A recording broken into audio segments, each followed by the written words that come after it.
Bismillahirrahmanirrahim. Welcome to the Lahore Garrison Junior and Upper School and welcome to 9 biology class. 9 biology बेटा chapter number 8 nutrition. इसमें से जो components of human food का जो topic है बेटा वो हमने शुरू किया हुआ है। लास्ट लेक्चर में हमने देखा था कि जो आपके पास कार्बोहाइड्रेट्स और फैटी एसिड्स हैं वो किस तरह से ह्यूमन फूड का मेजर कंपोनेंट हैं, ठीक है, और किस तरह से बेटा जो है वो आपके पास उससे कितनी एनर्जी हमें मिलती है, उनके सोर्सेज क्या हैं, वो सारा बेटा हमने वन बाय वन डिस्कस किया था। आज के लेक्चर में हम डिस्कस करेंगे प्रोटीन्स के बारे में कि बेटा जो हमारी प्रोटीन्स भी हमारी फूड का एक बहुत इंपॉर्टेंट पार्ट है। आज के लेक्चर में हम उसी को डिस्कस करेंगे। सबसे पहली बात तो ये आपके पास proteins are composed of amino acids, ठीक है, कि इनकी कंपोजिशन आ गई है। सबसे पहले जैसे कि हमने उसमें देखा था फैटी एसिड्स में फैट्स में फैटी एसिड्स एंड कोलेस्ट्रॉल देखे थे। इसी तरह से प्रोटीन आपके पास made up of amino acids, ठीक है, ये किससे मिलकर बनी होती हैं? अमीनो एसिड से मिलकर बनी हुई होती हैं।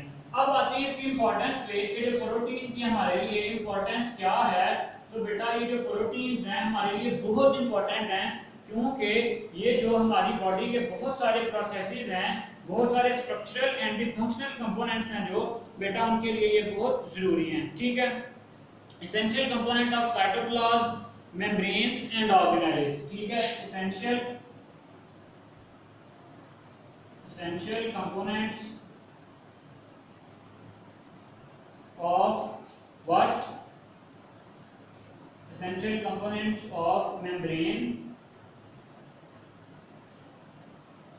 organelles and cytoplasm, ठीक है। तो ये जो आपके पास प्रोटीन्स हैं ये आपकी साइटोप्लाज्म का, आपके ऑर्गेनेल्स का और जो आपकी मेम्ब्रेन्स हैं बेटा उनका एक इंपॉर्टेंट क्या है? पार्ट है। इसके अलावा बेटा जी they are also the major component of muscles, ligaments and the tendons, ठीक है। Component of muscles, ligaments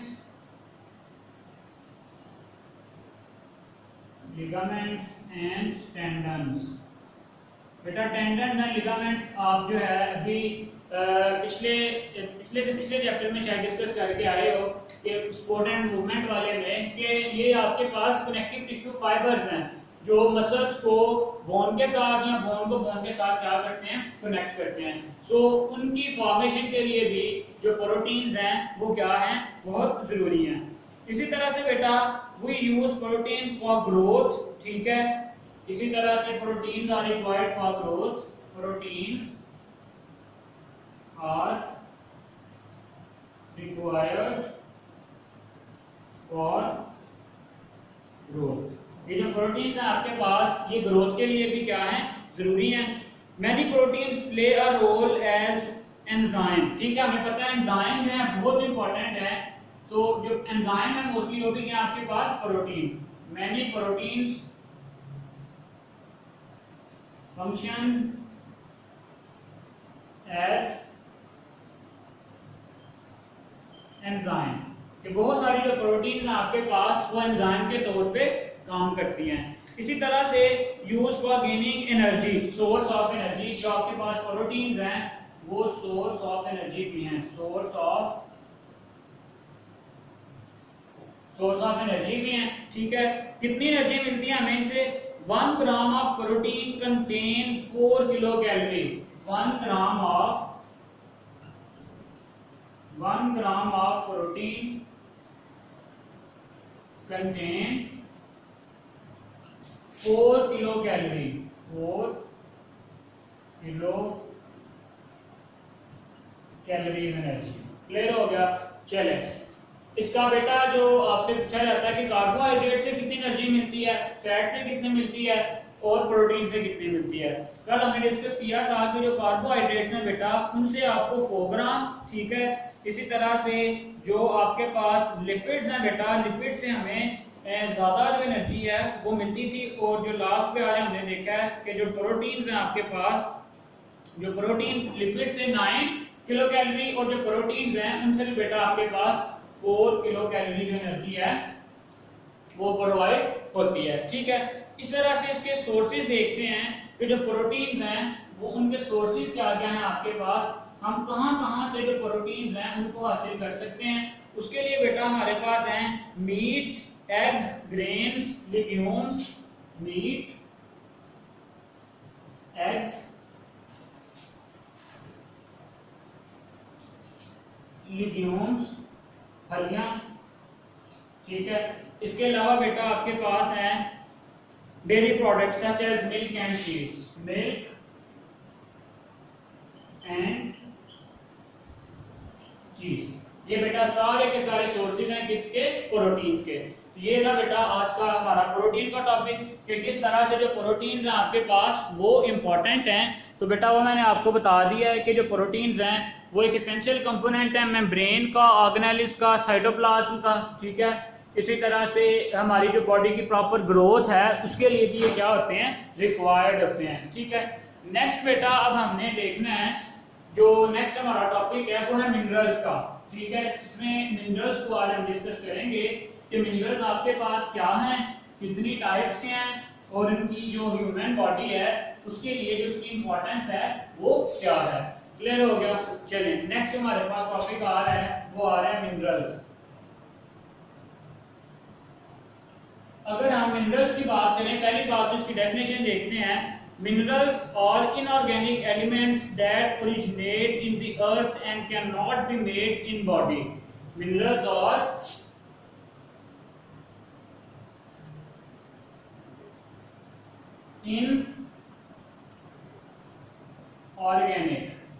inorganic elements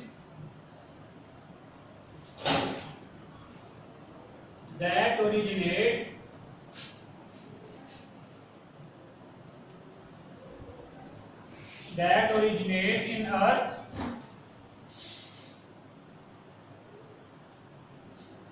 and cannot be synthesized in body। ठीक है, कि मिनरल्स बेटा आपके पास ऐसे इनऑर्गेनिक जो हैं एलिमेंट्स हैं जो बॉडी खुद से प्रिपेयर नहीं कर सकती। ठीक है, जो कि जमीन से बेटा क्या होते हैं, हम लेते हैं, ओरिजिनेट होते हैं वो।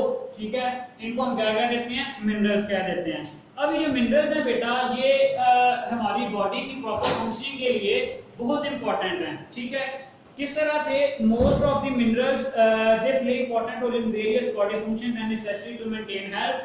Most of the minerals in human diet come directly from plant. अच्छा, अब हमारी बॉडी ये खुद से तो प्रोड्यूस कर नहीं सकती, तो क्या होता है, most of the minerals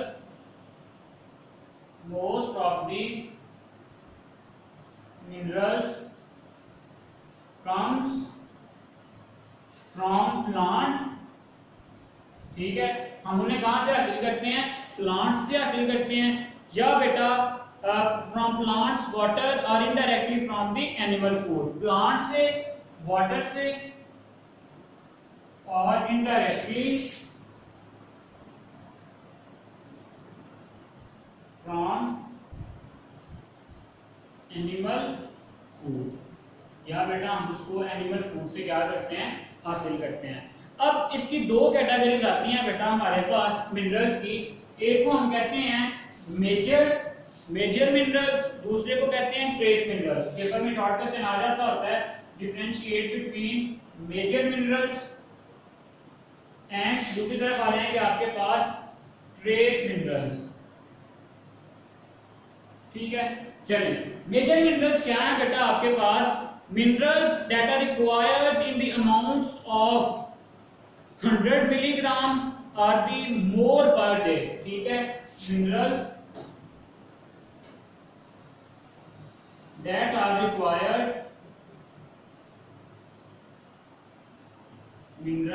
that are required in amount of 100 milligram per day or more। ठीक है, 100 मिलीग्राम या 100 मिलीग्राम से ज्यादा जो एक दिन में चाहिए बेटा, ऐसे मिनरल्स को हम कहते हैं मेजर मिनरल्स। दूसरी तरफ इसके अपोजिट आ जाएगा minerals that are required in amounts less than 100 milligram per day. ठीक है, इसकी डेफिनेशन अगर हम यहाँ पे लिखें, मिनरल्स दैट आर रिक्वायर्ड कितने, in amount of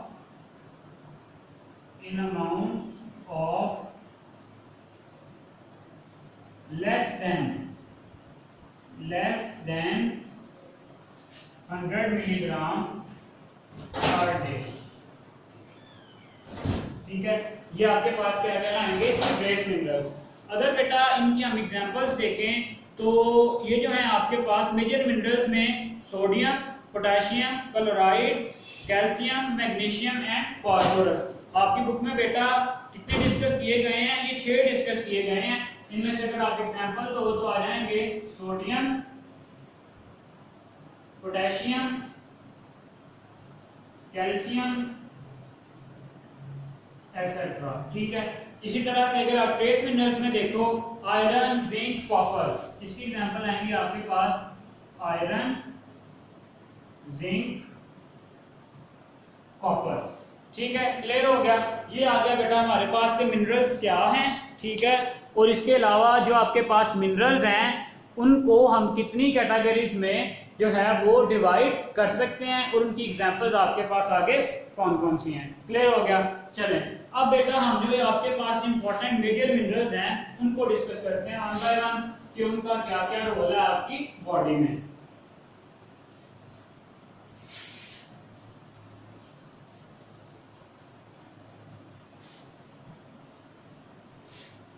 major minerals, ठीक है,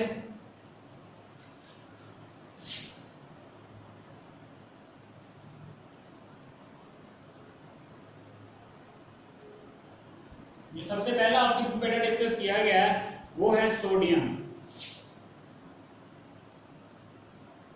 अब देखते हैं कि जो सोडियम है ये आपके पास किस तरह से इंपॉर्टेंस है। ये क्या करता है, fluid balance in body, maintain and help in the absorption of the other nutrients, maintain the fluid balance in body। ठीक है, एक इसका ये काम है। इसके अलावा help in absorption of other nutrients, help in absorption of other nutrients। एक तो ये बॉडी का जो फ्लूइड बैलेंस है उसको मेंटेन रखता है, उसके अलावा जो दूसरे आपके पास न्यूट्रिएंट्स हैं उनकी एब्जॉर्प्शन में भी ये क्या करता है, इंपॉर्टेंट रोल प्ले करता है। नेक्स्ट आ रहा है बेटा आपके पास जो है वो पोटेशियम।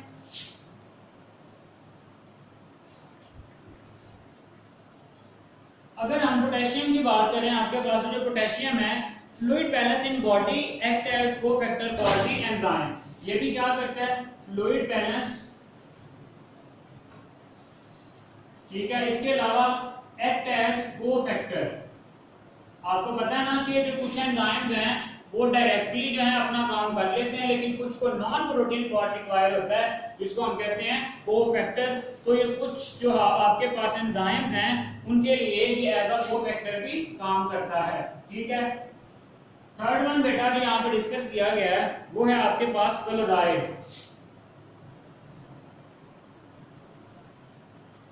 अब ये जो क्लोराइड है इसकी इंपॉर्टेंस बेटा ये है कि development and maintenance fluid balance in body component of hydrochloric acid. ये भी जो है फ्लूइड बैलेंस को मेंटेन करता है।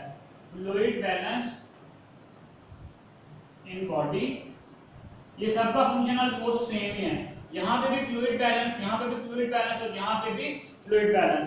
इसके अलावा ये क्या करता है आपके पास, component of HCl, component of HCl, hydrochloric acid जो है आपके पास बेटा ये उसका भी एक इंपॉर्टेंट क्या होता है, कंपोनेंट होता है जिसकी हमारी बॉडी के पॉइंट ऑफ व्यू से एक अलग इंपॉर्टेंस है। क्लियर हो गया। चलें इसके बाद बेटा ये जो सारे के सारे अब हमने 3 डिस्कस किए हैं, इनका एक और पॉइंट ये भी इंपॉर्टेंट है, important for muscle contraction, nerve impulse transmission, third function and the blood pressure. इन तीनों में से बेटा कोई भी आए तो उसके साथ आपने ये जो तीन फंक्शन जो मैं आपको मेंशन करवाने लगा हूं ये भी आपने लिखने हैं। Important for muscle contraction, nerve impulse transmission, ठीक है। क्या क्या मसल कंट्रैक्शन मतलब ये तीनों का सेम फंक्शन है। Muscle contraction, nerve impulse transmission and heart functioning, blood pressure maintenance. सबके लिए बेटा ये क्या होंगे आपके पास जरूरी होंगे। क्लियर हो गया? Sodium, potassium and the chloride. Next बेटा जो आपके पास मेंशन किए गए हैं यहाँ पे वो है कैल्शियम, मैग्नीशियम एंड फास्फोरस।